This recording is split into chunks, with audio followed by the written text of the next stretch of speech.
રામ રામ ને સીતારામ મિત્રો, આજના આપણા નવા બ્લોગમાં તમારું સ્વાગત છે। આજ તો આપણે માતા પર જવાનું હતું, જ્યાં આપણા માતાજીનો માંડવો છે। તો આજ મેં જોયું તો અમારા માસીના છોકરા મને લેવા આવી ગઈ કે ચાલ ચાલ હવે જવું છે આપણે। તો મેં કીધું ચાલો હવે આપણે જઈએ। તો ચાલો મિત્રો, હવે જઈએ માતા પર। આપણે ત્યાં નીકળી પડીએ માતા પર બાજુ જવા દે, માતાજીના મંદિર બાજુ, કારણ કે આજે આપણે હાલીને જવાનું છે। માતાજીનું મંદિર પડખે જ છે, એટલે આપણે આજે બાઇક લઈને જ જવાના। તો ચાલો મિત્રો, આપણે જઈએ માતાજીના મંદિરે। તો ફાઇનલ ગેસ આપણે આપણા મંદિરે પહોંચી ગયા છીએ, અને માણા પણ એ બધા આવી ગયા હતા। અમે પણ પહોંચી ગયા છીએ, અને માતાજીના મંદિરની અંદર પગે પગે લાગ્યા, ને પછી અમે બહાર નીકળીને બહારનો વિડીયો ઉતાર્યો।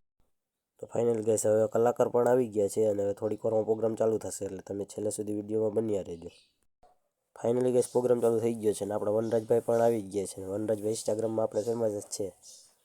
હવે જોઈજો તમે કેવી રીતે વગાડે છે વનરાજભાઈ આપણે ડાક।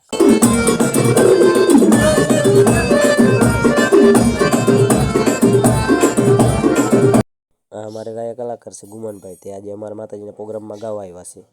આજે રાતના 4 વાગ્યા સુધી પ્રોગ્રામ ચાલુ રહેશે અમારો લાઈવ। તો જય માતાજી મિત્રો, આજનો આપણો મિની બ્લોગ અહીંયા જ પૂરો કરી છીએ। હવે મળીએ આપણે આગલા બ્લોગમાં।